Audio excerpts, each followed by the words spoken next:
And we are here, we are ready. And with the first pick in 2025 podcasting episode draft, I draft everyone watching and listening to this episode to like and subscribe to our social media, to our channels, because we are back, baby.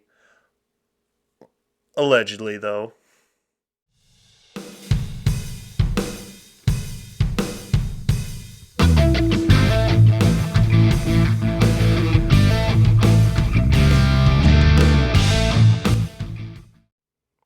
Welcome to another episode of Allegedly Podcast. I am Lucas. I would just want to start off by saying happy to be back, happy to be podcasting again, and this is just, it's a great feeling to be back here sitting in this chair.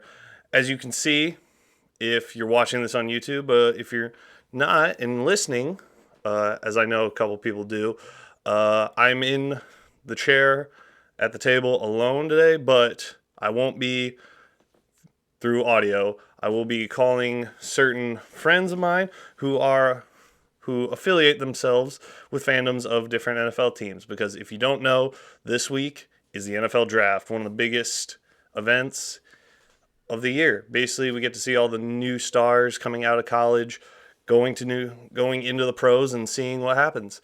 See if they become stars or bust, or they're just ruined by bad franchises. But with that said, I'm going to be calling a couple different people and get their takes on it, get some questions, see how they feel and what they believe their team should be able to do going into the season. So sit back, relax, get ready, because this is going to be a fun ride as we go through a couple different fandoms and we get to see what their expectations are for the draft and going into the regular season. And now it is time to talk Chicago Bears draft and regular season. On the line, I have one of my closest friends, one of the most diehard Bears fans I have ever met and know. Let me introduce to you my buddy, Tyler Pettit. Tyler. Hey, how's it going, everybody? Just want to thank Lucas for bringing me on to his podcast to talk Chicago Bears football. I'm very happy you took time out of your day to do this. I know it's busy up there in Michigan, but again, thank you very much, buddy. But let's kick it off. The Bears having the 10th pick in the draft. First of all, let's just talk. What do you think when you hear that starting after last year's draft and going into the regular season? After the draft last year, picking up our, franchise quarterback, as everybody likes to call him, Caleb Williams. Yeah. I was kind of optimistic on how the season was going to go. I know it wasn't going to be a one-night thing. We're not going to turn the franchise around just with one player. Yeah. So I knew it was going to be another, rebuilding football year and typical Bears season, as I like to call them, because we've gotten pretty used to the, mediocrity in Chicago. Absolutely. We're really looking for that breakout season, No, I got you. Yeah, obviously, for people who don't know, me and Tyler and a couple of his coworkers and friends and me and my father, we attended the draft last year in Detroit. It was a lot of fun. It was really cool. And, being the draft itself brings a lot of anticipation and but I felt like last year you knew who you were taking in the first round last year. It was pretty much a given. Now that you see your team, obviously they're not picking first, but they're still kind of in that top 10. Are you still expecting like a really big draft pick, or I guess I shouldn't say smart pick, but just a pick that's going to be like, oh, well, that's an okay. It's not going to be anything flashy. I mean, with our 2 picks last season in the first round, we obviously got, Caleb Williams, and then we went out and we got him kind of like a best friend and a wide receiver, Rome Odunze. Yeah. And I was really excited to see that wide receiver room kind of bolster. But as you see with those 2 offensive picks, mm-hmm. we lacked in a lot of areas. And the most important areas in football are the trenches. Yeah. The trenches severely lacked in Chicago. You could see Caleb Williams being, the top 5 in sacks and quarterback hits, top 2. He was definitely under pressure a lot in that football game, or that entire season, I should say. Yeah, no doubt. So, I mean, with this pick, I'd like to see, kind of one of those trench moves. Yeah. A lot of people have, Will Campbell obviously being like a number 1, or the guy out of Missouri. Mm-hmm. I'm kind of looking, local, as, an Ohio State fan, seeing Josh Simmons kind of come up and be one of those best offensive tackles in the NCAA. I think he's being overlooked a little. Absolutely. I get it. I wholeheartedly agree with your statement that Chicago's offensive line definitely was lacking. I feel in most of the other areas they at least had some bright spots, but the offensive line, it's hard when you get a guy like that, like Caleb Williams, who showed flashes of greatness, also of rookie woes and everything like that. But in the end, I feel I'll say you are correct. It's the trenches that really need work. So definitely, I feel like Ohio State has been very good at producing offensive linemen, and who knows if they'll take him there. There's looking down at the draft board itself, already kind of thinking of the players who are going to be going early in that round. I feel like it could very well be a good tackle or a guard out of any of the big colleges, like whether it be Texas, Ohio State, or maybe even Georgia, be going to Chicago. So. Yeah, and, we obviously had a very big free agency in the trenches as well. We started to bring on some edges, and we started to bring on some tackles and some guards. And obviously the center, Drew Dalman, was a huge pickup for us. Yeah. And even Tooney out of Kansas City. Mm-hmm. Nobody expected him to go for a 4th-round draft pick. No. Just because of the caliber player that he is. How many Pro Bowls he had. Basically carried offensive line for Kansas City for many, many years through the Patrick Mahomes era. Mm-hmm. So we're really excited to kind of see that veteran aspect brought to that offensive line. Somebody that they should kind of, look at, and learn from. Absolutely. So we're excited with those free agencies, but I would really like to see Chicago either go offensive line or even go get some big defensive line help. We also have the 39th pick and the 41st pick. Yep. Just out of the first round. So we can do a lot with these 3 picks if we're strategic and who we want and know who we want before we go to the draft. Absolutely. I feel like in those areas, even with obviously knowing some teams are going to have more other needs that don't involve O-line or anything like that. I feel the other thing, a big rumor I've heard and listening to different videos on YouTube and watching stuff, this is going to be a really heavy running back class. And just by analysis, Chicago definitely, other than an offensive line and a defensive line, they're definitely going to they could easily get a really good running back or even a project running back that they could stand behind for a couple of years and build off that. And if you look, one of the biggest things that we haven't mentioned yet is obviously bringing in Ben Johnson as head coach. Yep. Out of Detroit. And, living up here in Michigan, he was a big name. Everybody loved Big Johnson and his play calling. But also look at his 2 running backs that he had throughout his Detroit career. He had, David Montgomery, former Bear. Mm-hmm. He had, Jahmyr Gibbs, which was his running back that he had picked out of the draft with Dan Campbell. Mm-hmm. So you kind of had that, 2-punch combo. Obviously, we have, Swift. I think if it doesn't come to offensive line or it doesn't come to defensive line, a lot of people have said, if Ashton Genty's there, are you going to take him? I can't really say, would that be the right pick, which, how you mentioned it, the running back room is so deep in this draft. Oh, yeah. You have great running backs coming all the way from, Ohio State, Boise State, even the North Carolina kid, Yep. Everybody is so excited about this running back class, and they're saying that they're going to be available closer into the beginning of the second round, if not late Oh yeah. second, early third. Yeah, So there's definitely plenty, again, watching of videos that this is going to be a very deep running back class because it feels like every other position it doesn't seem as exciting. I was going to say I feel like every year you do get to see a couple good wide receivers, but a lot of them flying under the radar. You don't know what's going to happen, but I think this is going to be one of the drafts we talk about where we're going to see good running backs come out. And obviously, like you were saying, Ben Johnson, new head coach, this is the draft where he can start, him and the Bears GM can start building the team that they want, the winning team that they believe they can make starts here. Obviously, they have pieces, and as long as Ben Johnson is able to take those pieces, put them together, along with pieces that he gets while he's here, then Chicago, I think, is on the way up.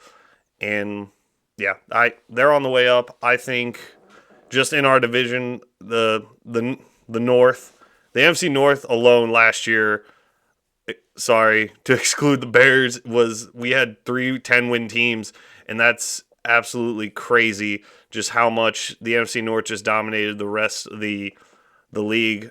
And I mean, if you did look at it, though, yeah, even if we exclude the Bears from that, look at how the Bears kind of they were mediocre through the season, but most of their losses were within, yeah, about, one-score games. yeah. No, you're You not wrong. know, the killer in Washington, Yeah. Hail Mary at the end, Yeah. that kind of descended, our season. Oh yeah. Everybody in the North had a winning record, and we knew that it was going to come down to that late North NFC play. Mm-hmm. So obviously, winning that last game against the Packers kind of gave us a good taste in our mouths of, the future is here. Yeah. And with, Ben Johnson coming in, us Bears fans were really excited to kind of see the scheme, see what he kind of brings to Chicago. But we all know about Chicago getting excited about new head coaches. Absolutely. And we know about, Ryan Poles being the Bears GM. He's had a lot of good picks in the draft, kind of concreting, him as our GM, but he's also had a bunch of free agent busts, bringing in, Gerald Everett on a $7 million deal, and he had 2 catches in his entire, season. Yeah. Stuff like that is what's going to hold Chicago back from progressing forward. So as long as Ryan Poles gets it right with Ben Johnson during this draft, I'm looking towards a Chicago more than 10-win season. Absolutely. And for Bears fans, we'll take that as a win. Even if we do miss playoffs, we will take it as a win because we're seeing that progression. Absolutely. We're seeing that cohesion. We're seeing kind of the team coming together and the environment changing. Yep. Ben Johnson said, I want to make you feel uncomfortable. Okay. So yeah, exactly. I want to see that. I want to see the team uncomfortable. I want to see players playing for what they, are earning. They're not, even with a 10-point or even 17-point lead, don't play like the game's over. Play as if the worst case is about to happen and the team's going to come back and either tie it or take the lead from you. Is kind of don't let off the gas pedal. Yep, I get that. And so I was going to say, so just from what you're saying, you just kind of want to see a really strategic build offensive line. Obviously, you want the Bears to fill all their needs. And looking forward to trying to get a double-digit winning season. I feel like those are all very relatively good predictions and or wants for your team. I could see it happening. Because here's my thing. You know it. I don't really like Minnesota Vikings. And the Minnesota Vikings just let the guy who basically helped you run through the North other than the Lions, you let him go to Seattle. Now you're putting all your eggs in the basket of J.J. McCarthy. Not going to say anything bad about J.J. McCarthy, but now he's coming into his first, hopefully will come into his first full season starting. And now, even right now with that, I would say the Bears are already a step above Minnesota in that. So now you're already in the fight, because if you look, obviously, as we've already said, last year it was a three-way fight at the top for who was going to win the North. And look at that, Chicago's basically going, in my mind, is jumping Minnesota, and they will be fighting Green Bay and Detroit for it, because Green Bay last year was very stagnant. They're obviously, hopefully with the draft, we'll be able to get we'll get some new blood in there, and I think that's kind of the same with Detroit. Detroit at the end of the year kind of went stagnant, and I think just going into the draft, they're going to re-inject some new blood, and hopefully, even though they lost both their offensive and defensive coordinator, they should be able to use the same players that they have and some new guys to reload and just be a top-tier team. And that's what's scary about the Lions is, they lost both their coordinators, so it's going to kind of open that door for the rest of the NFC North to kind of take to see if Dan Campbell can do it with two different coordinators. Yep. Also, you're going to have your offensive coordinator or your previous offensive coordinator twice in one season. Yep. And then the Packers, they know Ben Johnson. So knowing that he came into the same division, kind of speaks word about how, Ben Johnson thinks that he can change that culture in Chicago football. Absolutely. And I'm really, really looking forward to seeing if this is actually going to play out for us. Yeah. I wish everybody else, luck in this draft, and other than the Packers, I got to get my little dig in there. Yeah. I hope they draft a kicker first round. No, we got it's so bad that I can't remember his name now right off the bat. Former Denver kicker on our team now, so he's been doing McManus, there it is. I was gonna say Brandon McManus is a kicker now, because we tried going young, and then we tried getting a guy off of a preseason team off of Tennessee, and he failed too. And Brandon McManus just proved he's still got it, and that's awesome. I don't think Green Bay's gonna be drafting kicker anytime soon unless they find something good. But so I will say my hot take of this draft though. And this is just as an NFL fan. I am foreshadowing that Shedeur Sanders slips out of the first round. That's I was about to ask. I'm like, that's crazy, because I was gonna say a couple people are at least saying, and again, this is all people trying to mock draft. Even the people who are experts can't always get it right, but allegedly I think most people are saying at maximum he's falling to 9 to New Orleans, but that's a hot take, and there's two teams that I could see taking it, and it would be the New Orleans Saints at 9, or the Dallas Cowboys at 12, getting their future and potentially trading away Dak. That'd be insane, because to me in my mind, I don't see Dallas trading away Dak. If you were going to ask me a team that might trade away, because even I would say maybe even Indianapolis somewhere in there wouldn't possibly take him. Just scrolling down the list here of teams, I don't think Pittsburgh would take him, but who knows? Pittsburgh again doesn't really have a real quarterback yet. You got me. I know I've heard rumors of LA is looking for a quarterback to take over to sit behind Stafford until he's done. But after that, there's not much else. That's a lot of these guys are going to just be. A lot of these teams have their quarterbacks.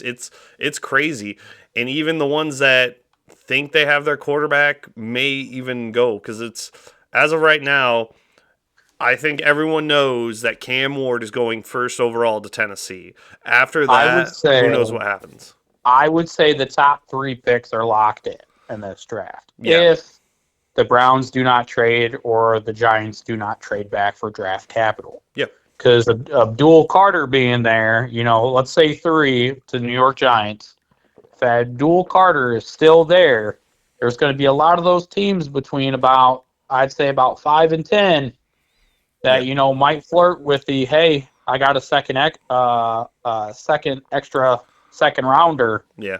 And next year's first, I'll trade up so that I could get Abdul Carter. That's another thing that I think, as a Bears fan, I would absolutely entertain if I was Ben Johnson and Ryan Poles.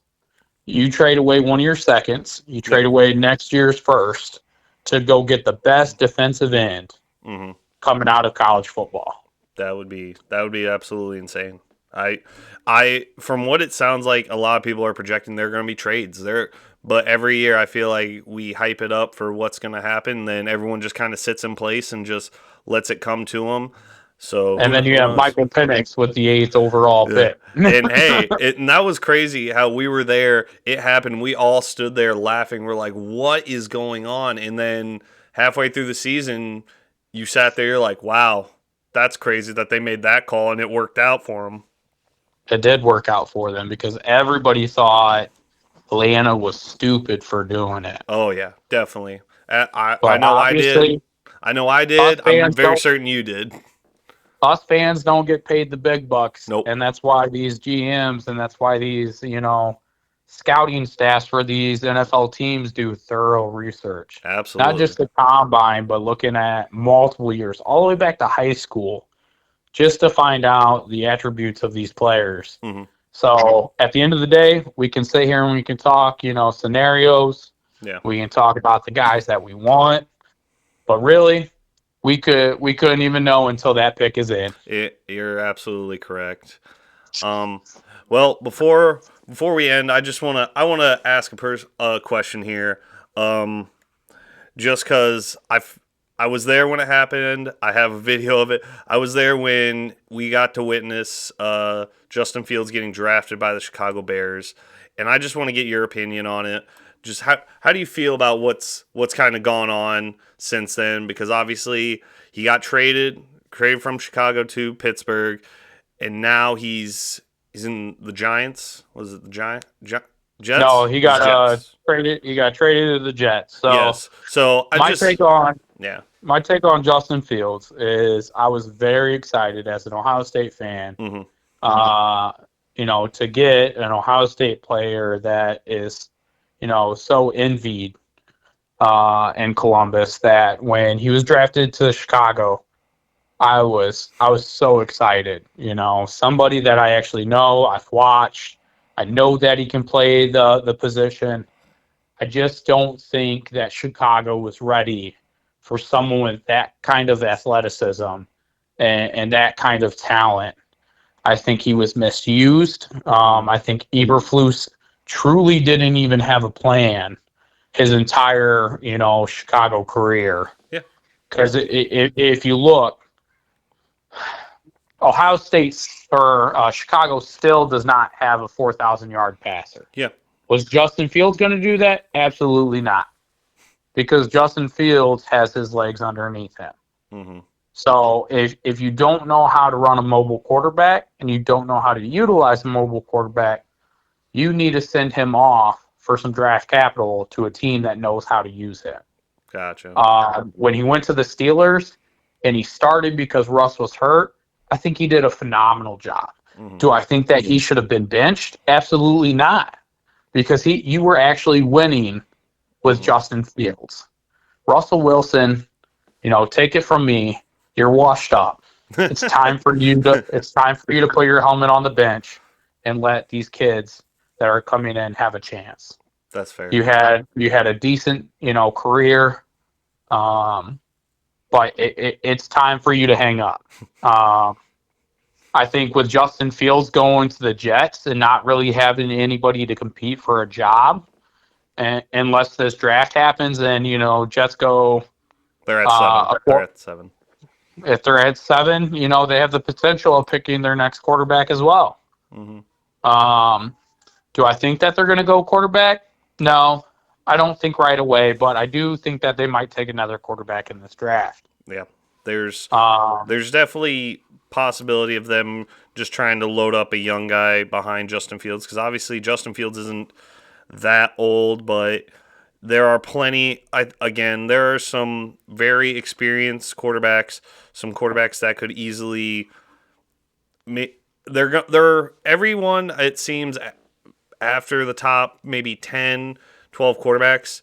Even then, you still got a lot of project quarterbacks you're going to have to work with, and if you're smart, you can draft one of them and just have them sit behind Justin, just wait your time.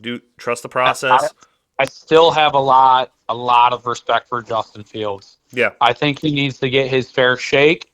Mm-hmm. I'm really hoping that the Jets allow him to go out there and try to earn that job. Yep. And that they don't do what the Bears did and try to keep him in a bad pocket behind bad offensive linemen. Well, because that's what destroyed his stock and that's what has destroyed his image. Mm-hmm. But he also held on to the ball a little too long. Yep. So he needs to be able to work on his footwork and getting that ball out a little bit quicker. Mm-hmm. And I think that he could become a franchise quarterback. Absolutely.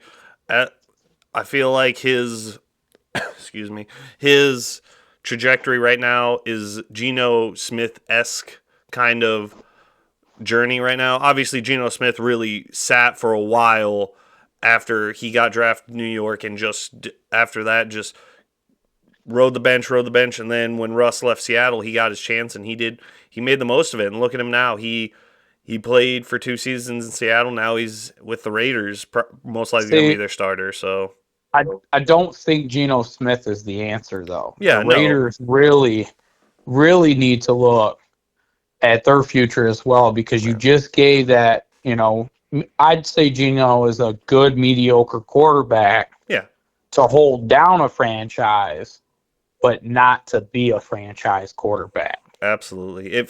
But it feels like there's a lot of at least older when I say middle age, I say middle age for a football player, that there are a lot of those quarterbacks out there but at the same time, you got some teams we're building and we're going to make do with what we are now. Because how I see it, this is obviously not a quarterback year. I will stand on that mound because a couple people were asking me. I said this, and I'll make this statement very clear. If Cleveland takes a quarterback in the first round, I just want to smack whoever made that decision, because it is crazy how many times you've done it and how many times has it paid off.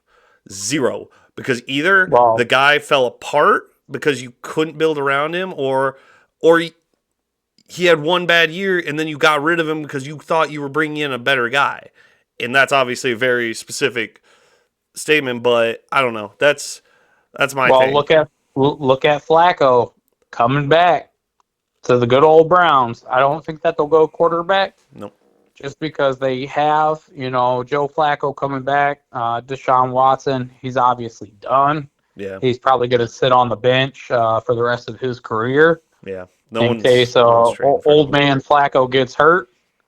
And then you might see him. But I do see them taking Travis Hunter to playing both sides of that ball.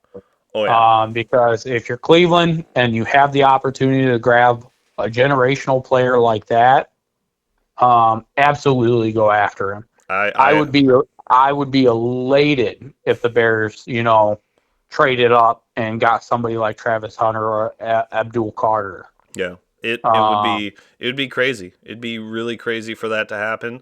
But I just know I haven't really told many people. I've just said if Cleveland takes a quarterback at 2, I might come unglued, and it's because I just want to make it clear, I don't hate the Browns. I feel bad for the Cleveland fan base, where they had a taste of success, and then after that it just snowballed into just, it feels like they're going right back to where they were, and it's sad to see that.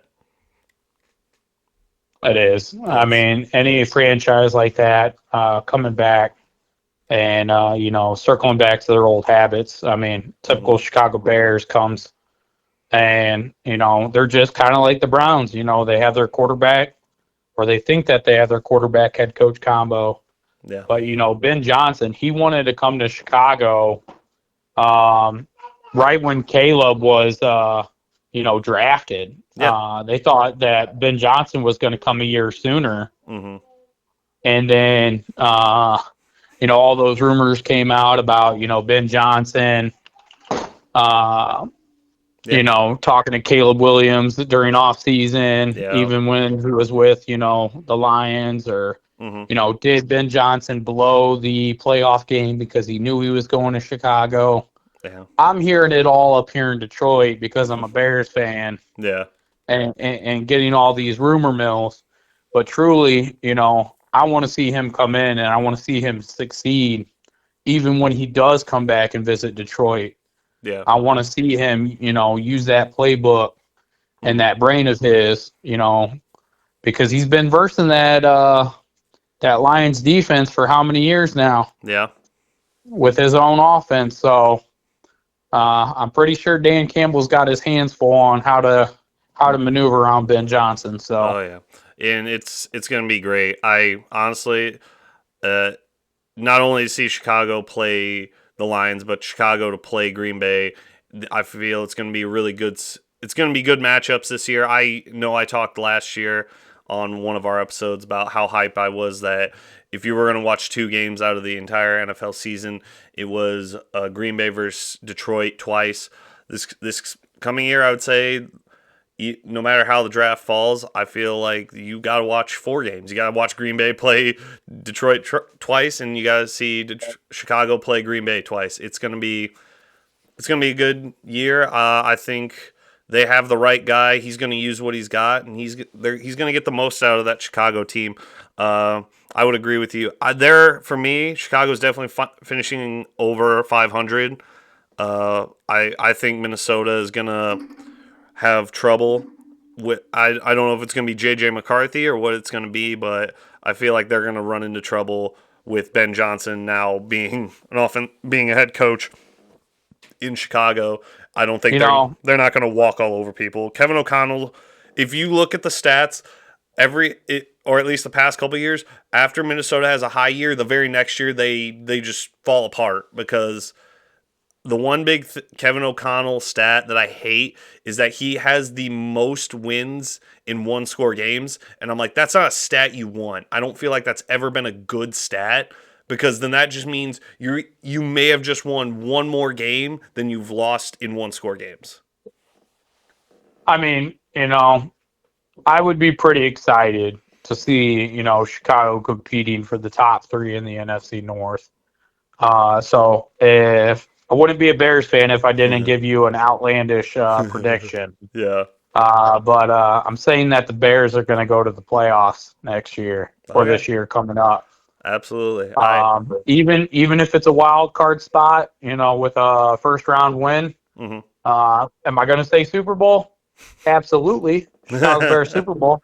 No, I don't see them going to the Super Bowl, but I do see them competing for a wild card spot this year. If we go up, we shore up that offensive line, we get a couple of those defensive players to, there's still some huge veterans out there, that still have not been picked up. And I think a lot of these teams are waiting to see what they can do in the draft. You got Zadarius Smith, who just played 1 year in Detroit, with Ben Johnson. Yeah, other side of the ball, but, don't act like offensive coordinators don't read their defensive players for their offense. So, seeing some of those veterans still sitting there, even on the offensive side of the ball, I'm surprised Keenan Allen, hasn't got a deal yet. Yeah.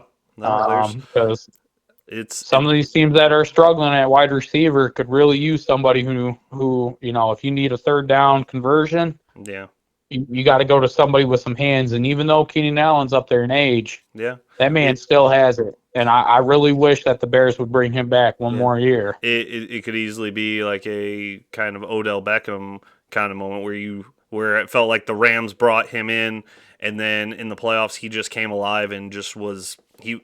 You need guys that they may not really produce in the regular season, but once the big lights of the playoffs come out, then they are there and they're making plays, and that you need guys like that.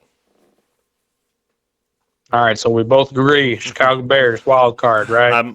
I would say that is definitely in their realm. If it's going to be anyone, I haven't really thought about who's going to be my playoff teams, but hopefully once we get closer to after the draft and once we get closer to the season, I'll have a better idea. But hey, buddy, thanks very much for calling and talking. I really appreciate it. Yeah, no, I appreciate the podcast having me on today to talk Chicago Bears football. Once again, we're Super Bowl champs 2025, and bear down. Absolutely, buddy. I'll talk to you later. All right. Peace. You guys have a great one. Yep. Bye. Oh, that was Tyler. That was with about the Chicago Bears. As Chicago Bears being a rival of Green Bay, they may be scary this year, but we will see after the draft. Can't wait to see it. And now we are ready to talk some Miami Dolphins football with a good friend and now Florida man, Brennan Mormon. Hey, buddy, what's up? Hello. What's up? How's Sunshine State, buddy? How's it treating you? Oh, it's very relaxing, actually. It's different. It's different. But I like it better. I bet. It's warm all freaking year. Must be nice. Can't relate being up in Ohio. You forget that it's supposed to be cold. Yeah, I bet that, especially when you come back to visit. Yeah, right? Well, buddy, we're going to talk about your Miami Dolphins. They are sitting at the 13th pick in the first round. What are you really expecting from this draft, or not only the first pick, but the draft in general after last year? Okay, so in the draft in general, I got a feeling that we're going to be losing some things all over the off season, but I got a feeling that we need to do a lot of building at the same time. Gotcha. Yeah, absolutely. I feel like Miami kind of last year, it felt like they kind of crashed down a little bit. I felt like the past years they had been doing, they were kind of on a tear and they just couldn't really bring it together in the playoffs. But regular season, it felt like they were doing very well. We were looking like the contenders that we were supposed to be a few years ago, and then when we finally started popping off and being good, I almost feel like we couldn't handle the pressure of being a good team because we struggled against the other good teams. Yeah, that's true. I was going to say, and with that said, do you believe in some of the, I feel, statements that have kind of been said about Miami not being able to play in cold conditions? Because I just want to bring this up just because I like spiting you a little bit, is that the past 2 years, Green Bay has beaten Miami both on Thanksgiving and on Christmas. But along with that, I know they always have to play Buffalo twice. They have played the Jets twice, and they have to play New England twice. And obviously, each one of those games, they have to go up to Foxborough, they got to go to Buffalo, and they got to go to New Jersey. And do you think Miami doesn't handle cold weather as well as other teams? I want to say yes and no to that question because there have been times where we have played in a cold game and has been one of our best games that entire season. But there's other times where we play in the cold and it's like we don't find a way to warm up and look like we are a warmed up team. Gotcha. So that's why I say it's a yes and no question. Okay. I feel like that just falls back on the whole, can we handle the pressure? Like everybody around us is saying, oh, you got to think of these bad stipulations. Like it's cold out. It's a good team. It's a team that's used to the cold while you're not used to the cold, where I feel like we almost get in our own heads of all that negativity and it just makes us play bad. Okay. I feel like that's definitely a fair assessment. The Dolphins to me have been a team that have had pieces and it just hasn't come together. And I know me and you have had many conversations about the quarterback position for Miami and the really catalyst effect to where we are now.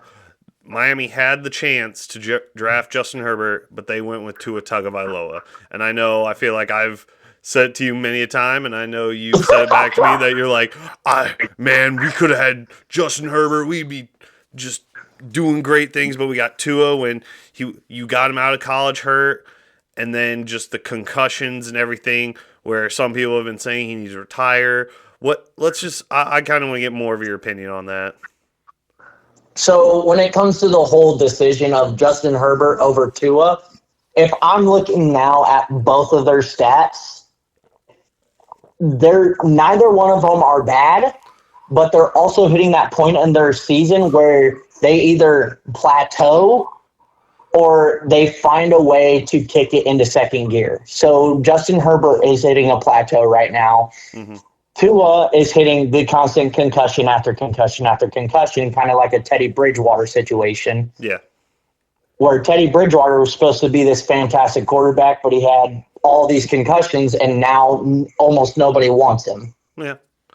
So I'm almost scared for Tua because Tua had potential of being this prodigy child in the NFL, but these concussions are what's going to bring him down. Yeah. So I strongly believe, while also being a football coach at the same time, it hits a point where you need to understand your own safety as a human being because, yes, football is your main source of a paycheck, but that paycheck cannot judge the rest of your life. Absolutely. And I think when you do hear people who are saying, like, Tua needs to retire, it's both. I feel like it's more out of concern for him. There are the people who are like, oh, we just want him to quit so that the Dolphins will be terrible, or they have to use subpar quarterback and they won't be as good. And I see it from both ways. And, when you have a guy who has not only gotten more, basically a concussion in the past 2 seasons, and you hate to see it when he's been on, he has looked really good. He's been solid, like you've said, and it's sad to see that. Like he's being stereotyped as one more hit and he's just going to fall apart, and that's what's really sad to see with the Tua situation and everything like that, because he's not a bad guy, not a bad quarterback, and is he top 15? I feel like he definitely flirts with that area at times, but at the same time, when you're not playing a full season, it's really hard to actually monitor that and actually say for certain if he is. And it's all started after that Bengals game where he gets slammed on the ground, and that's when he starts doing that finger thing. After that, he has not been the same. Yep. And I feel like we've seen a lot of quarterbacks definitely just in the past 2 years who it doesn't even have to be a concussion. It can just be the Achilles injuries, obviously, with Kirk Cousins, Aaron Rodgers. They don't seem like the same player.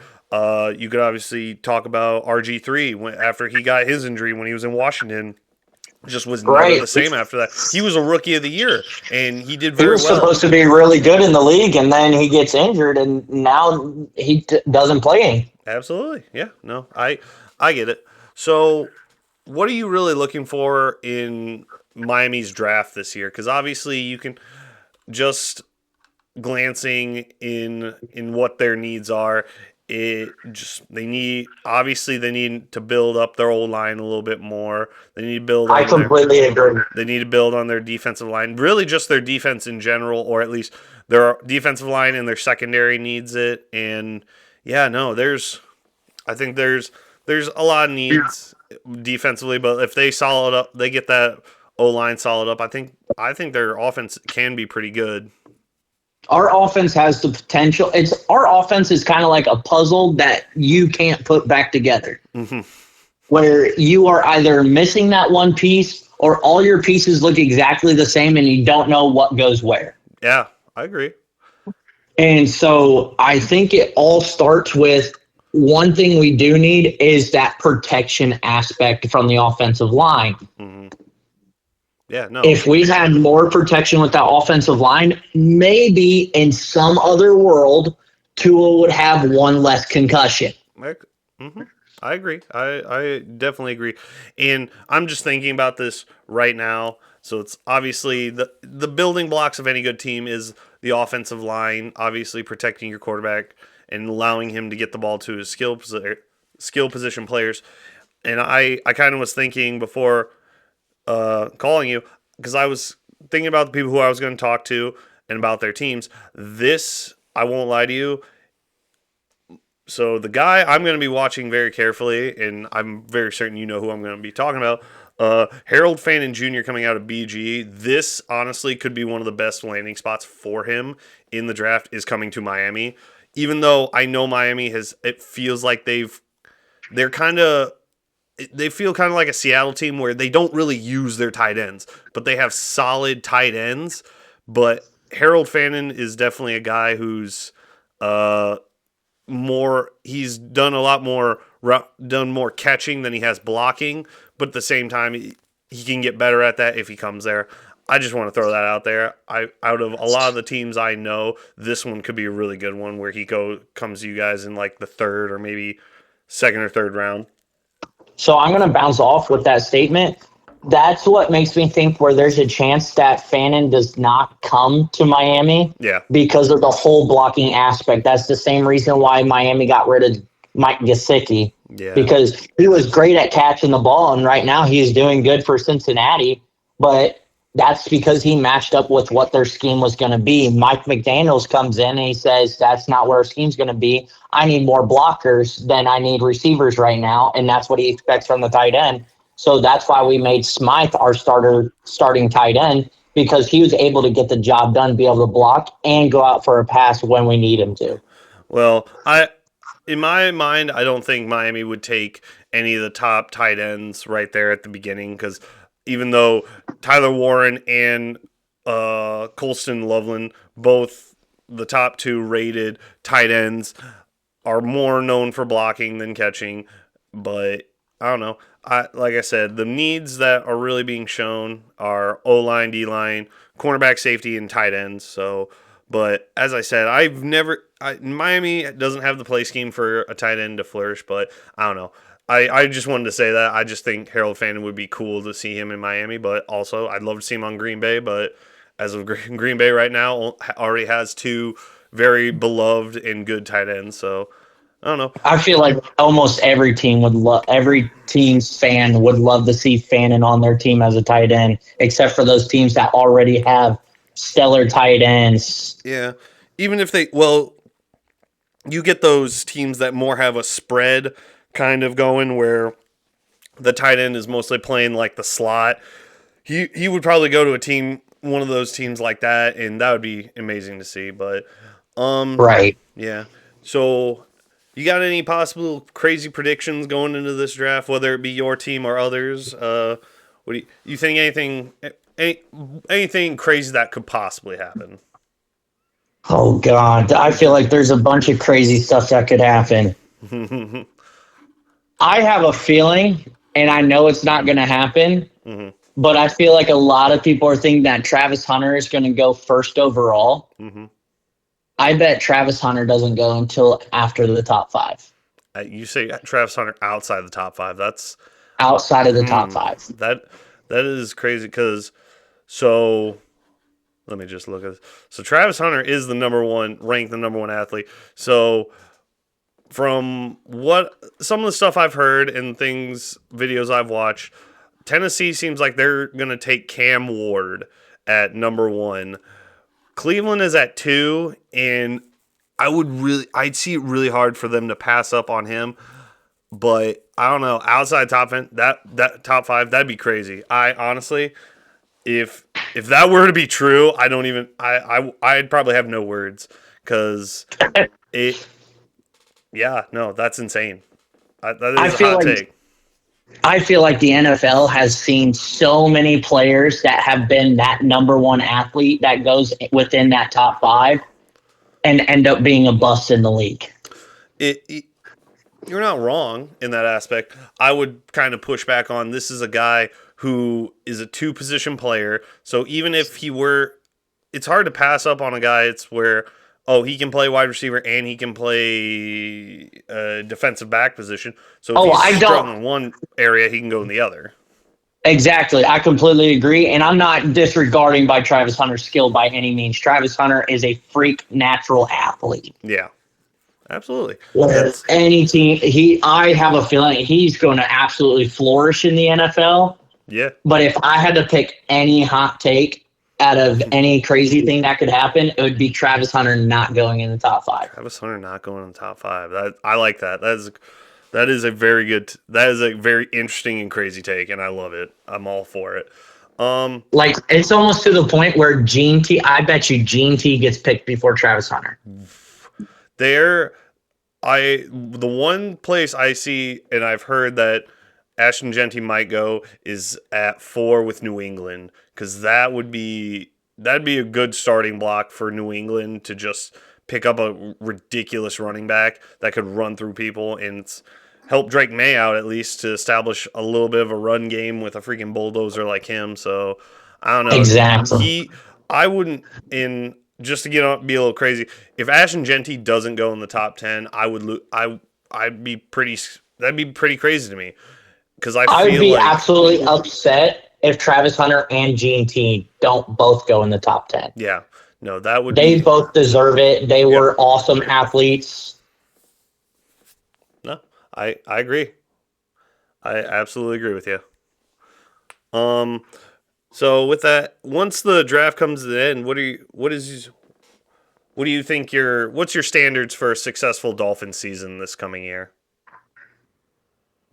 For after, like, going into like the season, regular season, what would you consider after? Obviously, you're picking 13th this year. Obviously, you're in the bottom half of the NFL. What are your hopes for next season? Really, just whether it be win total, whether it be just a team staying healthy or acquiring or trading players.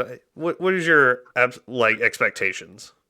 I'm constantly praying to God that my team stays healthy, nothing bad happens, but at the same time, I can't control those outcomes. Yeah. If I could control one thing, in worst case scenario, we get a wild card and we win it. Oh, yeah. But I want to make sure we still have a winning season. I don't want anything below 5. I don't want anything under a 500. I want above a 500 wild card win. Okay. Above 500.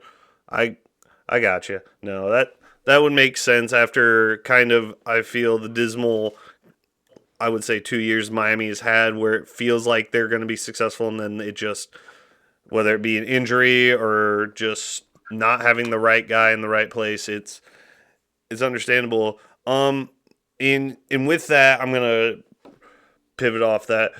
Is Mike McDaniels the one to blame for why the Miami has kind of struggled the last 2 years? Is going to be my big question to you, because I feel like Mike McDaniels, very smart coach, has the team, has the players, obviously needs a few more, but are any of these struggles really his fault? Or is it just the team not staying healthy, or they're just not making plays at the right time? See, I hate the fact that the head coach gets all the blame, but in my years of coaching, it has always been seen as my aspect of assistant coach. You are the fingers to that head coach's hand, to where it's not just the head coach that needs to get blamed. Not saying that he is the blame, but if there was blame towards the head coach, we need to also think towards who's the assistant coach, what are they doing at practices, and what are they doing to prepare that certain player for the game moving forward. Gotcha. No, I understand that. I don't follow Miami enough to know about the coordinators. I was going to say, the coordinators you guys have are established and have been there with Mike McDaniels, right? Correct. Okay. And I just want to kind of relate this back to Green Bay, where it feels like the past couple of years, and it comes back on the head coach, Matt LaFleur. It feels like in some eras, some people are like, well, we're not winning because it's Matt LaFleur. Well, it's like, first we lose Nathaniel Hackett, we get rid of Aaron Rodgers. Then before last year we had not Josh Berry. Our defensive coordinator was just garbage, and we bring in Jeff Hafley, and now our defense got better, but our offense got worse, and it feels like it's where you feel like you kind of get that stalemate, and you don't want to see that coach get fired because It's not their fault. It's just the players, or it might be the coordinators, just something in that organization is just either not driving them forward or just something's not clicking and that needs to change. But I also get it when the restlessness happens where you have the same coach for a while, what they do or who they have isn't working, and at the end of the day, you got to decide someone's got to get moved, and if you're not willing to budge, then sometimes the head coach has to be removed, and they have to find a whole new staff, which I don't think for either of our teams that is the case. I think Absolutely not. Miami, I feel like they can have a really good draft, and they will be after as long as Tua stays healthy, as of right now, Miami does not have a lot of picks. I'll tell you that much. They got one in the first round, one in the second round, one in the third, one in the fourth, one in the fifth, and one in the seventh. So Right. Miami's either going to be playing the free agent game. Oh wait, sorry, that is the. Hold on, one sec. I messed up. I clicked on the wrong page. Miami has one pick in the first, one pick in the second, one pick in the third, two in the fourth, two in the fifth, and three in the seventh. So they have a chance to cast a decent wide net, at least at the end of the draft, where they could maybe find some gems and just add into that defensive secondary or get some backup, get some more O linemen or D linemen. Man, I think they have a decent amount of picks that hopefully at least. Obviously, I think if they can get 30 to 40% of those picks to either make the roster, I think that's a pretty good draft. Because right now, I'm hoping that we're able to get a great offensive lineman to be able to command that O-line, but then pick up a good commanding quarterback to where I feel like we've just gotten to the point where the team is saying, we're not saying that Tua can't do the job, but we're worried about his health. They're more worried about his health than his ability able to command an offense. Yeah. And I'll give you my 2 cents here on what Miami should do. Miami needs to get, like you said, get a good offensive lineman or at least build a good offensive line for him this year. And if it's good enough that they can protect him, this is the deciding year because I feel next year that quarterback class is going to be strong. And if Miami is put either in the situation that they're currently in or worse, which means a higher draft pick, they gotta move on or they gotta put pressure by picking a quarterback. You don't have even if Tua has a mediocre year, but you still lose a lot of games and you're in the top 10 or just outside the top 10 in picks, you got to draft a guy who's going to put pressure on him. Not just my 2 cents about it, because I feel like we've seen that in the past years where teams have brought young quarterbacks in, whether it was to replace them or just they were like, we're going to draft this guy because he's here, and if the guy we have starting works out, he works out. If he doesn't, then we're going to put this guy in, and hopefully he'll work out. So just hedging your bets. And no offense to the Zach Wilson lovers. Sorry, but I hate him. Second off, but if Tua goes down this year and we don't have that backup quarterback, I tell you what now, Zach Wilson ain't going to be doing the job. Hey, man, he could prove us wrong. I was going to say Gardner Minshew obviously has shown that at times he's been really good, at times he's been really bad, but I don't know. We will have to see. But agreed. Yeah. Well, buddy, I really appreciate you being able to call in and talk Miami football with me. I'm excited to see what your team does also in the draft. Hopefully they make some good picks and, like you said, 50% and above and get that wild card win, man. I'm ready for some excitement, some stability, and ready to see what my offense and what my defense can do. Well, also, my team won't ruin one of your holidays this year either, so that's also good news for you. Goodness. Tired of it. Okay, buddy. I'll talk to you later. I love you, buddy. All right. See ya. Love you too. Peace. Well, that was Brennan Moorman, Miami football. Hope the Finns can do something with that draft, and hopefully they find some gems. Let's see what happens. And now it is time to talk Indianapolis Colts draft. See, with friend of the show, lover of everything Colts, Dylan Hicks. Hey, how we doing? Hey, buddy.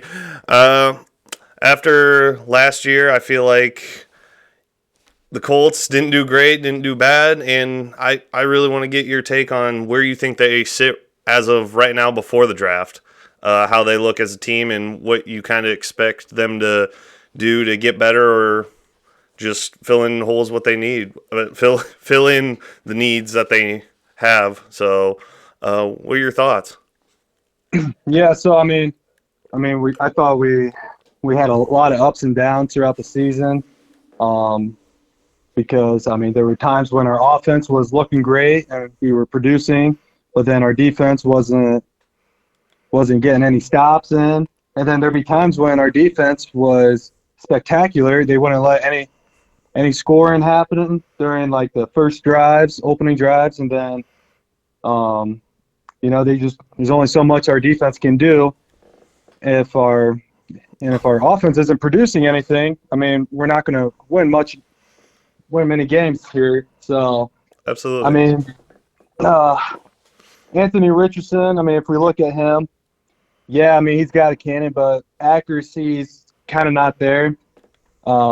Definitely hoping this offseason he did a lot of training, because I know at the end of the season he said he was going to do a whole lot. And I had high hopes for him. Mm-hmm. I know defensively, there was a lot of talks about Chris Ballard. There was some good things he's done, but at the same time, I feel like he didn't do a whole lot. And I think getting rid of him, Mm-hmm. that might have helped out just a little bit. But I'm just hoping our team chemistry all around is just getting better. Has gotten better this offseason. Gotcha. So, there's a lot of missing links we have, and we just got to fill those voids. No, I feel that. I definitely feel like Indianapolis is one of those teams where they have talent, and they're also in a division that I feel a lot of people have considered, just no offense, one of the weakest in football right now, just with the Colts, the Titans, the Texans, and why can't I think of the last team? Jacksonville. Yeah. Jacksonville. Yep. And just, I don't know how you feel about that. Do you think it's the lack of competition or the lack of competency of those teams? I guess you would kind of exclude with how Houston has kind of played. Even last year, Houston kind of struggled, but still, your guys' division's kind of been pretty weak the past couple of years, from 2 down to 4. So Yeah. I don't know how your feelings are about that. Well, I completely agree with that. We're not the strongest division out there. If you look, whenever we play each other, it's every team's usually about 500 during the season. But then when we go out and we're playing other divisions, we're playing like Baltimore, Green Bay, Mm-hmm. things like those, and we just struggle because, like you said, you said it best. It's just the lack of competition, Yeah. but also it's not that the talent's not there. It's just I feel like there's just too much individuality for each of our teams. Yeah. I got you. It's more about the individuals that are in that division than it is the teams themselves coming together to be great. And that absolutely. With that kind of said, we kind of talking about individuals. The Colts hold the 14th pick in the first round, and kind of want to get what your opinion is about what do you think they're going to do with that first pick? If it's going to be a franchising changing decision, or if it's just going to be them getting an individual that is going to help them become better. So everyone's talking about the Colts and how we're lacking at the tight end position, Mm-hmm. and even I know there's talk about potentially maybe even a quarterback. This is technically going into year 3 for Anthony Richardson. Again, if we look at the stats compared to other quarterbacks, like if we look at Josh Allen, he had around the same kind of start to his career. So you never know what's going to happen.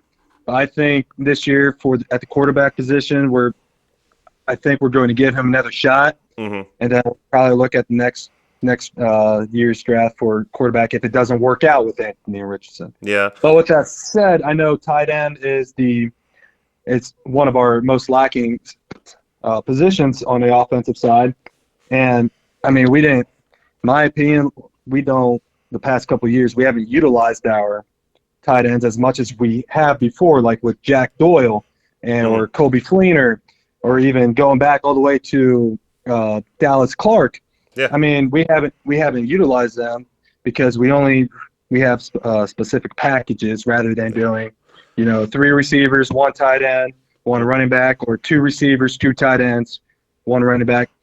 So I mean, I do think we'll get a tight end, a guy that's probably going to be a playmaker for us. That's going to be willing to both run block and get out there and run routes.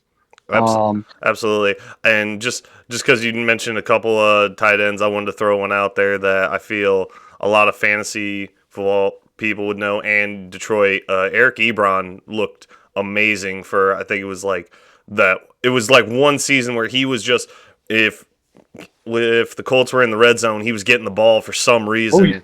And he was, I can't even remember how many touchdowns. He got an astronomical amount of touchdowns. And I think that was like the first year outside of Detroit. And again, like you were saying, they used to use their tight ends a lot. Now it seems like they haven't been using them as much. And I think this might be at least the draft that they could easily get a good tight end, whether it be in the early rounds or the later rounds. I know I brought this up to someone else. I don't know if the Colts would draft him, but it'd be pretty cool if hometown BGSU guy Harold Fannin goes to Indianapolis. That'd be insane to see, but we'll have to see. Yep, I know. I've been talking, so I'm a teacher, and I've been talking with my students who are also a couple Colts fans, and they're like, so are you hoping for Tyler Warren or Harold Fannin? I'm like, as much as I like Fannin, I mean, it would still be great. I think if we do that, I mean, he can develop with us and continue to get better. Tyler Warren, I mean, everyone's projecting him to be the first tight end to go in the draft. And then if we don't get Warren, everyone wants Loveland out of Michigan. Yeah. And this might come out to be biased, but I would rather BG hometown hero Harold Fannin just to be over Loveland. Like if we don't, I'm good with Warren or Fannin.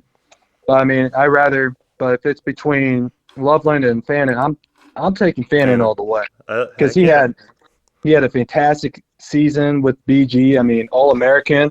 Yeah. I mean, you don't get that a whole lot, especially out of the tight end position. That's tough to do. Oh yeah, no, absolutely, and he showed how versatile he was. I know the biggest knock on him is not blocking enough or not having the most elegant blocking style, but with a team that still has Jonathan Taylor, you still got Jonathan Taylor behind you. I think having more of a slot receiver or a tight end that can kind of do anything on your team, who he might catch more passes than he blocks, but at the same time, if you like you said, if they develop him, he can become both a threat in the passing game and be able to block in the run game. Yes, and kind of like how I said before, how lately we've just been mainly using our tight ends just for blocking. I mean, he's going to develop there for sure, 100%. Absolutely. Because that's what they're prioritizing right now. And so, I mean, either way, I'm good. If we pick a tight end, I would like to see either Tyler or Harold. It's got to be one of those two. Gotcha. How do you feel? Because you already brought it up that you're in support of Anthony Richardson going for another year as a starting quarterback. You guys do now have Daniel Jones as in your QB room. Do you feel any more secure in that position? Because I feel like the past couple of years, the Colts have kind of been chasing quarterbacks, or at least veteran quarterbacks, and I feel like Anthony Richardson was that young guy who they brought in, who has done his job as best he can, but he's been injured. They've had to go to Joe Flacco. They've had to go to some of their backups. Do you think the Colts have kind of done this to themselves, where they're now kind of, we're going to hedge our bets with a young guy and a veteran here? Or so basically, are they hedging their bets with bringing in Daniel Jones? Yeah, absolutely. I mean, again, if you go back to 2020, I think is when we had Philip Rivers, Yep. and he helped us take us to the playoffs. I mean, we weren't the best team, but we still made it. Hmm. But then, I mean, if you look at the veteran quarterbacks now that keep coming in, I mean, they're very inconsistent. Yeah. Because this past season we brought in Joe Flacco. Hmm. Now, don't get me wrong, he had a great season as a backup for the Browns. I mean, that was a perfect fit. But then when he came into the Colts, I mean, he was a hit or miss. You know, he wasn't as consistent. But bringing in Daniel Jones, I mean, if I was Anthony Richardson, I'm looking at that. I'm like, really, this is the guy you brought in to compete with me. This is where you see my level at. Now I gotta show these fools where we're at, because I mean, again, if I was Anthony Richardson, I'd be taking that like a shot to the heart. No. Because I mean, Yeah. again, don't get me wrong, Daniel Jones still still a decent quarterback, but I mean, that's probably not the veteran type quarterback I would want to bring in. No, So I mean, we're just following. It's an endless cycle here. Yeah, Now. I know, and I just bring that up because I just want to make sure everyone listening and everything like that, just it feels like the Colts, since it feels like Andrew Luck retired, it's just been a wave of the Colts don't want to. They feel conflicted on drafting quarterbacks, and when they drafted Anthony Richardson, it felt like they were drafting a guy that was ready to go, which was never the case. Even coming out of the draft, they had said he was a raw prospect and that he was going to need to develop. I think he definitely did grow up a little bit going into the season. He did get berated a little bit for taking himself out of a game, but at the same time, this is a guy who they said coming out was going to need to develop. It might take him a while, and again, if it doesn't work out this season, next year's QB class is going to be pretty strong, and hopefully I hope the Colts do better than what they're expected to do, but at the same time, it's if it fails or any injuries take the team down, there are going to be plenty of quarterbacks in the next draft cycle that the Colts could take a chance on if they don't want to move forward with Anthony Richardson. So. Oh, 100%, because I mean, I'm looking at the QB draft class even now. I mean, it's not the strongest. I mean, you still got some athletes out there, but next year's draft class is definitely going to be filled with good professional quarterbacks that are going to be stepping up. And again, like you said, I mean, I hope we do well to where Anthony Richardson is our guy.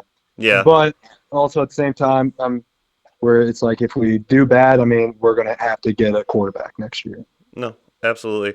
Do you have any, I would say, maybe hot takes for the draft itself, whether it be a team or player or something crazy happening? I don't know if you have any possible predictions going into this. I know everyone's kind of talking about Travis Hunter. Mm-hmm.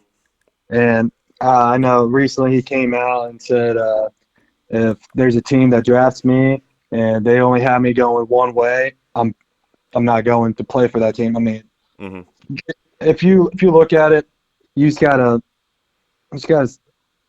can't just be that guy. That's a little bit arrogant in my opinion. You got to be that guy to be wherever the team needs you to play that position.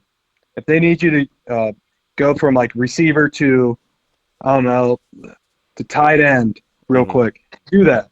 All right, just be the weapon that you need to be for your team to help them succeed. Gotcha. And yeah, I mean, honestly, I wouldn't be surprised if he doesn't get taken first round, but in my opinion, he shouldn't be a first round pick just because of that. Okay, dang, that's a hot take if I've ever heard I one. think he's very much overrated, if you ask me. Okay, but I think there are better athletes out there than him.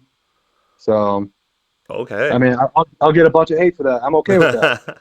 I'm okay with that. Hey, man, I asked for a hot take, and that's, sir, one of the hot takes I have heard about the draft. So that's crazy. And with that kind of said, moving out of the draft, moving forward, what do you hope what are your expectations going into this coming season for the Colts? What do you see as a either successful season or just as a fan, like these are my expectations and I hope my team can at least meet these. I'm hoping. So obviously, going back to quarterback position for our offense, a little bit more accuracy, utilizing our short game. So hit those short targets, keep hitting it till you get the DBs to bite, and then you launch one to Alec Pierce, who I hope has a breakout season. I mean, we got a good receiving core too. We got guys that can that are reliable. I mean, you can count on them to make the play, to make the catch whenever you need it. So I mean, I think with the pass game, if we can just utilize all like short routes and long routes and just breaking down our accuracy a little more, I think we'd be perfectly fine. I want to utilize our run game too because, again, this might be a hot take as well, but we have one of the top running backs in the league. Okay, he might not be the best, but he's one of the top in the league right now. And with the offensive line we have, we got to utilize our run game. We just got to run. And then if it's not working, get our pass game going. Then go into the RPO. That's what I'm hoping to see from the offense. Gotcha. Defensively, we're just it's just been a big struggle with them every now and then. But again, we're getting a new defensive coordinator. I think we need to do a little more blitzing from the linebackers because, I mean, it wasn't last season, but the season before when we had like Shaquille Leonard back to backer. I mean, we were blitzing 50% of the time, and we were getting 3 and outs every now and then, and then we were getting turnovers too. I'm pretty sure we were leading the league that year too. He was leading the league in forced fumbles, which was awesome, but now we're just kind of going into this straight zone pass protection. We don't want to be too risky, but sometimes we got to be risky. We got to risk some things sometimes, and then I mean, and we got rid of our kicker too. So it's just been I have a lot of high expectations from this team going forward. You know, our defense I think will be perfectly fine this year.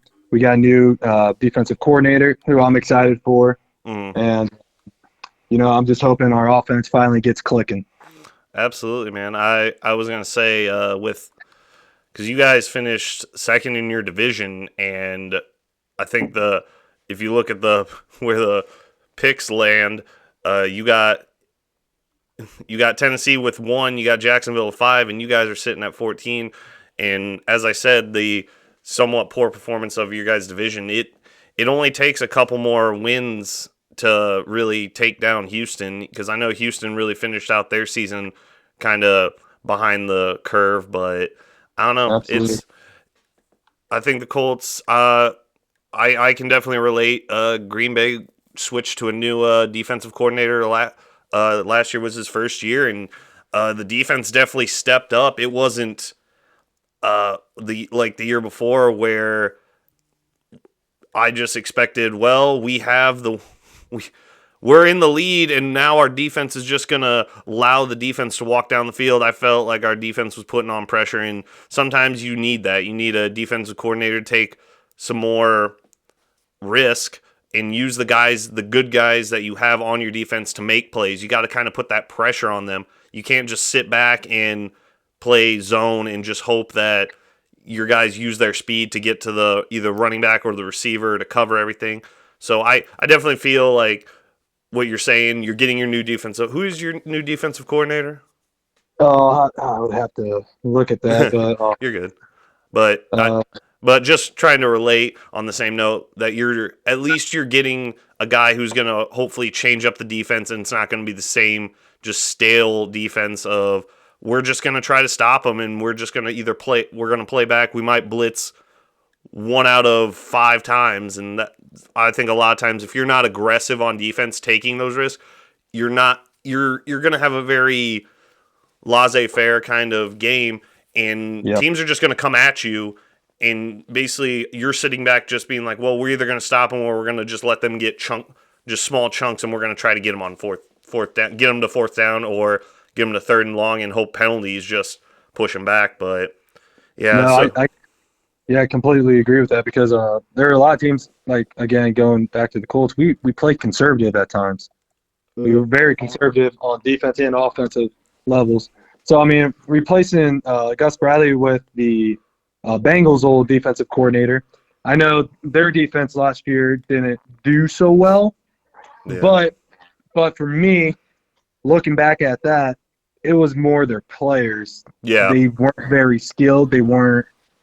Again, it kind of goes back to everyone was just playing for themselves and not for the team. Yeah, I can kind of agree with that. I feel like the Bengals defense wasn't as.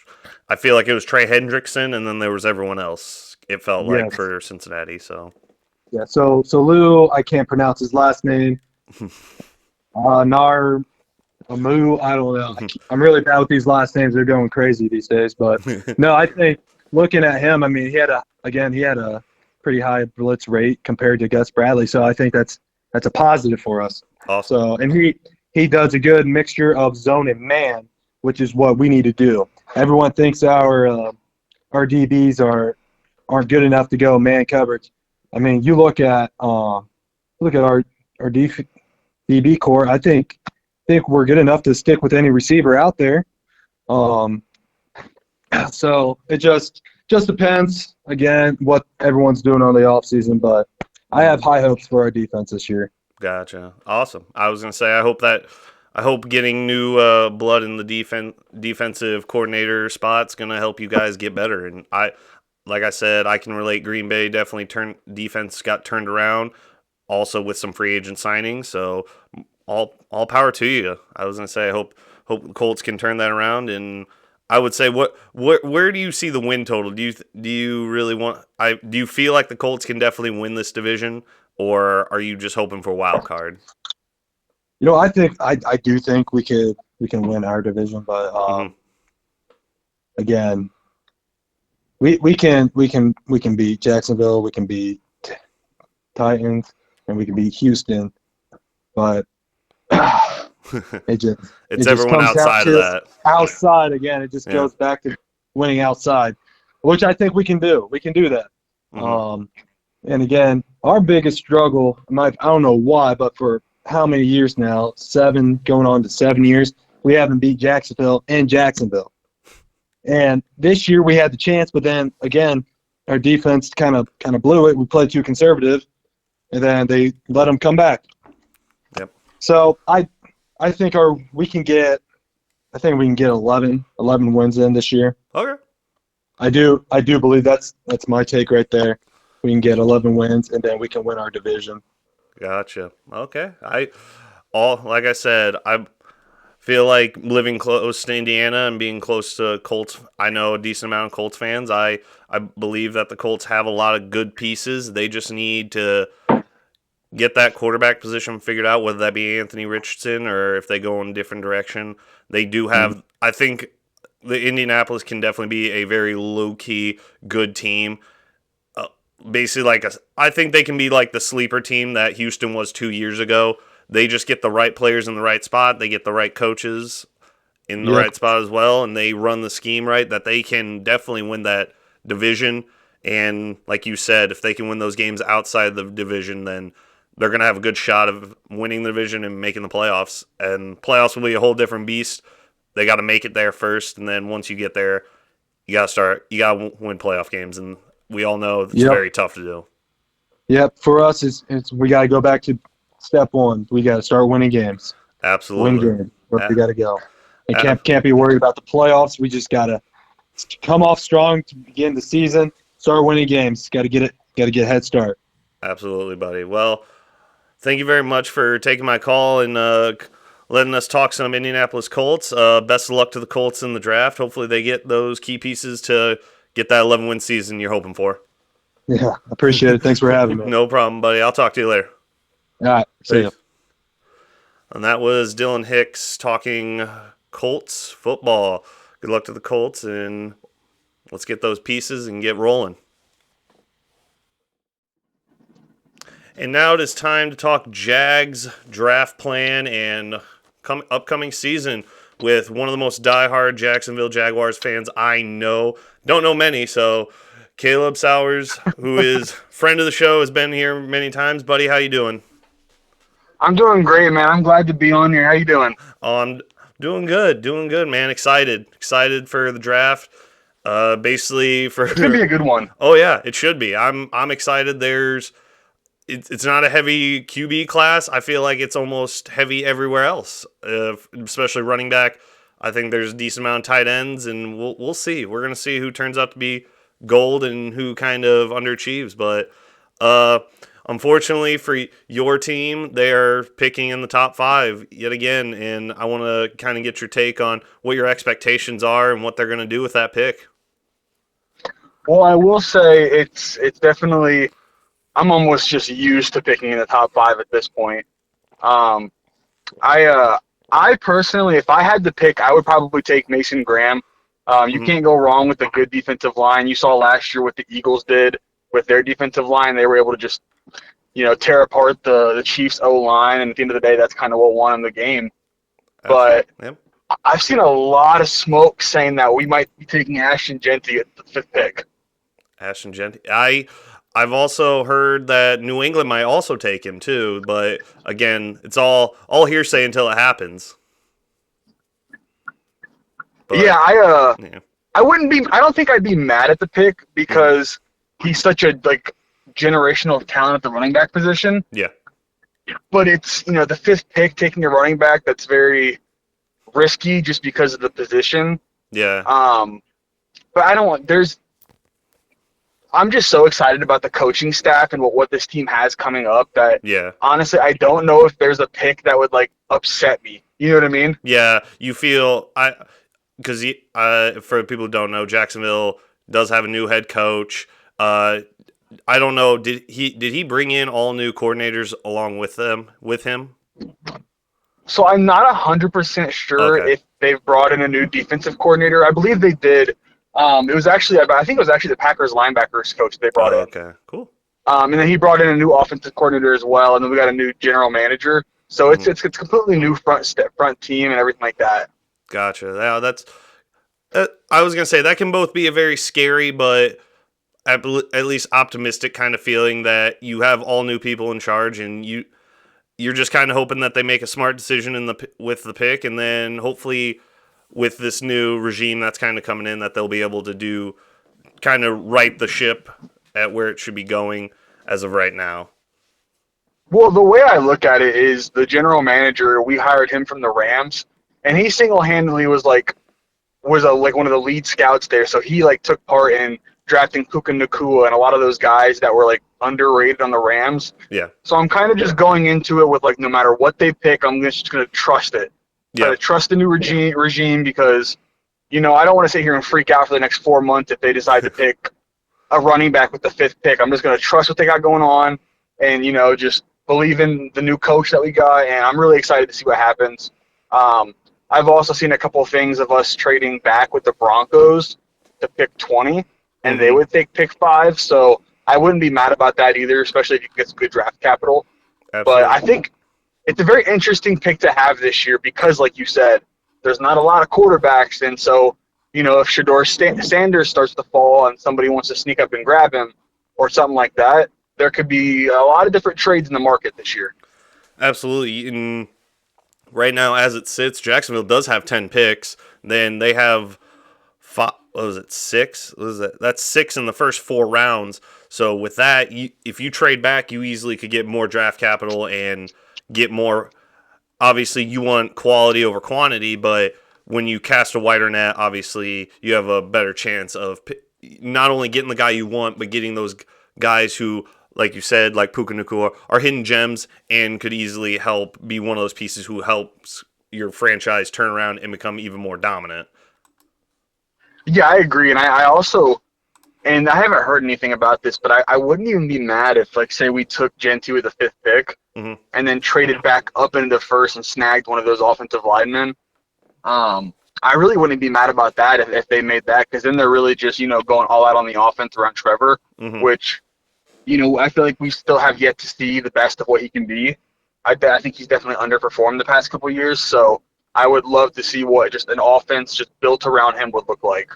Absolutely, and that really helps me move over to talking about Trevor Lawrence. I know from talking to you and being around you that you do very much believe in Trevor Lawrence, and I think Trevor Lawrence has definitely gotten the wrong end of a deal, as we've seen with a lot of quarterbacks that came out of his draft class. He's the only one still with the team that drafted him. But do you feel? I feel like I know the answer, but I'll let you talk for a bit about him. But how do you blame the coaching, or do you really think Trevor's just struggled with the ever-changing landscape with this team? I think it's a lot of both. I really do think, like, especially when it comes to like turnovers, he's got to work on that a lot. I'm not sure how many Jags games you've gotten to watch over the past 2 years, but there's been a large amount of like unreasonable fumbles, some pretty bad interceptions where it's like that's on Trevor. But I think also just Press Taylor was probably one of the worst offensive coordinators I've ever seen. I think Doug Peterson kind of just lost the locker room.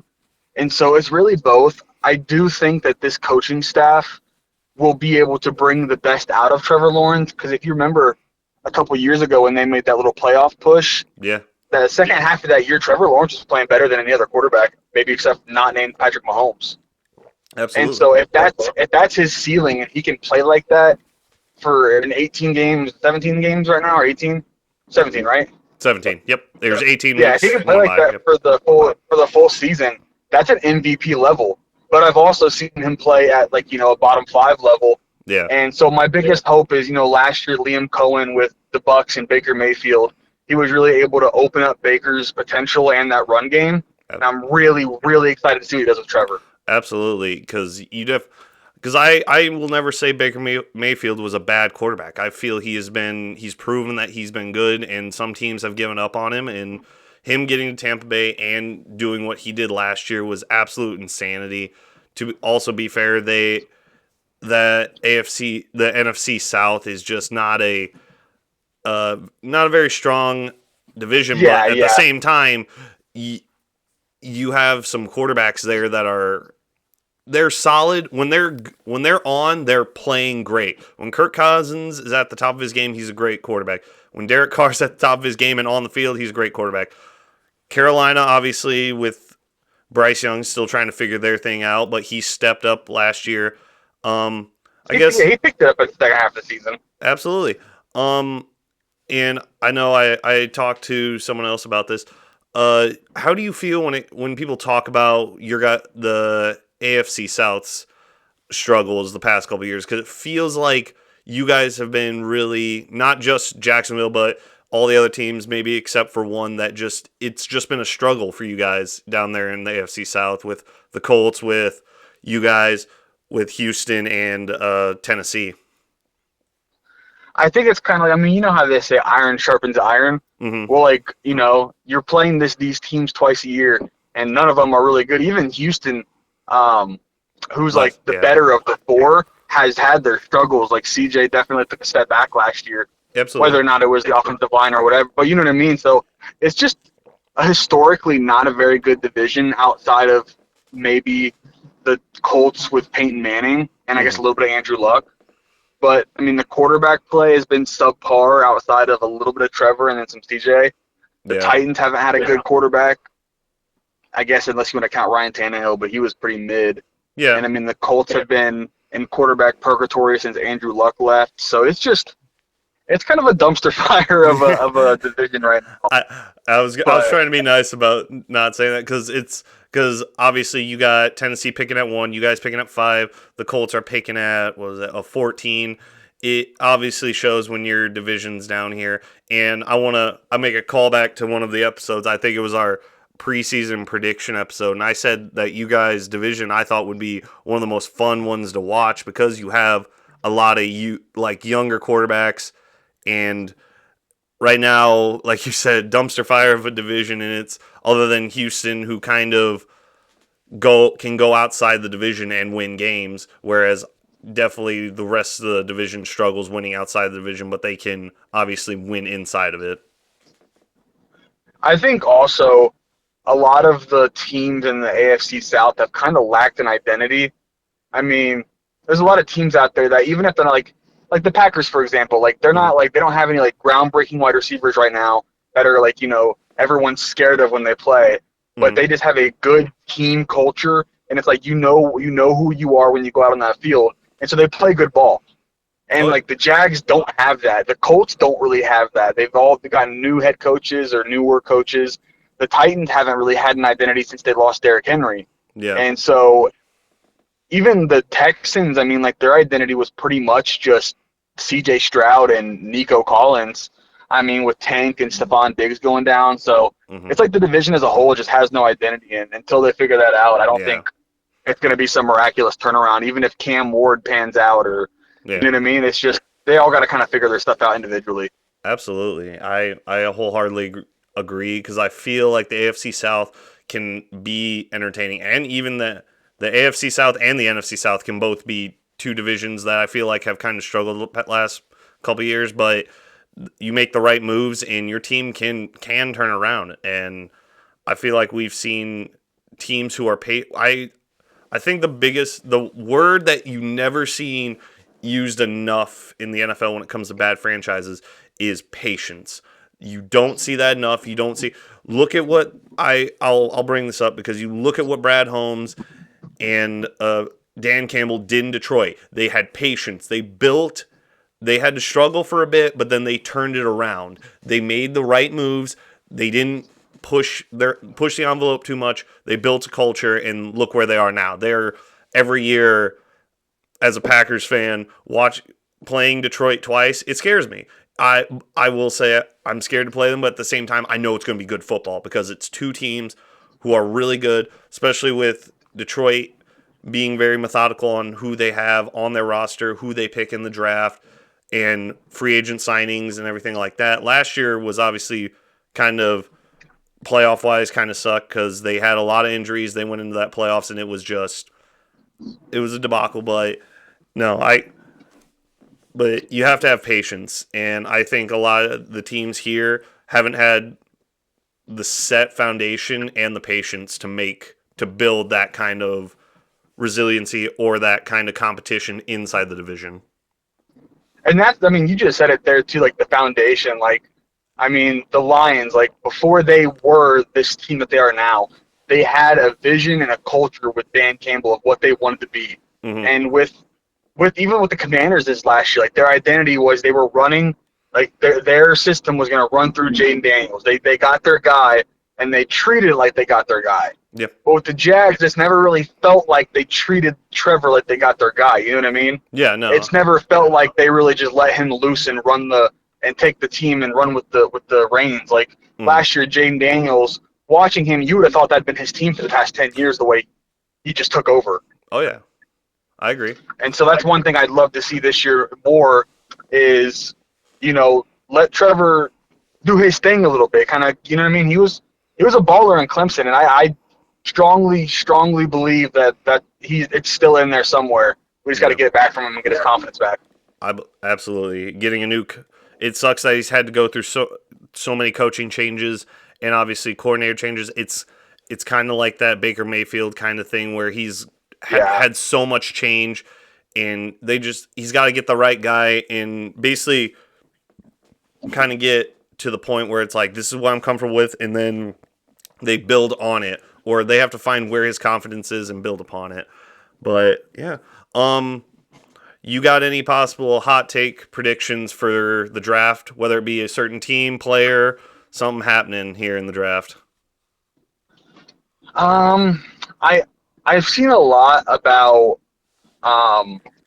Jackson Dart getting taken pretty high, and I just am not sold on him. Don't get me wrong, I loved watching Ole Miss last year. They were a fun team to watch, but I just don't think he's an NFL quarterback. And I don't want to be right. I don't want any guys to suck that are fun to watch. Yeah. So I hope I'm wrong, but I just feel like taking him in the first round is, unless maybe like the Steelers take him like late in the first round, I just think it's a dumb play.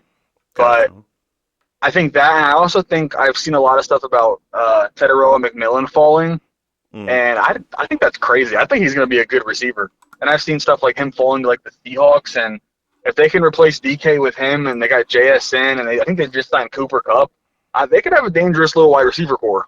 Absolutely. I was going to say, you got in Seattle Sam Darnold just getting there, and now you're, again, trying to rebuild the wide receiver core after trading DK. So, yeah, no, that'd be pretty cool, too. Wow. So we've kind of already talked about what you expect from the draft. What are your expectations going into next season once the draft's said and done? What are your expectations as a fan and a Jags fan? I think, given the talent we already have and what Liam Cohen and his team proved they can do over the last couple of years, like at Kentucky and then last year with the Bucks, I think we should at least be competing for the division. Okay. I don't think we have to win it this year, especially because the Texans are going to come back stronger. The Colts are going to come back stronger. The Titans, we'll see. Not going to count them out, but we'll see. It depends how Cam Ward pans out. Mm-hmm. But I do think there's like no excuse. We got plenty of veterans. BTJ is only going to get better. Trevor's going into his 5th or 6th year at this point. Yeah. And so like there's really no excuse to not be competitive. Mm-hmm.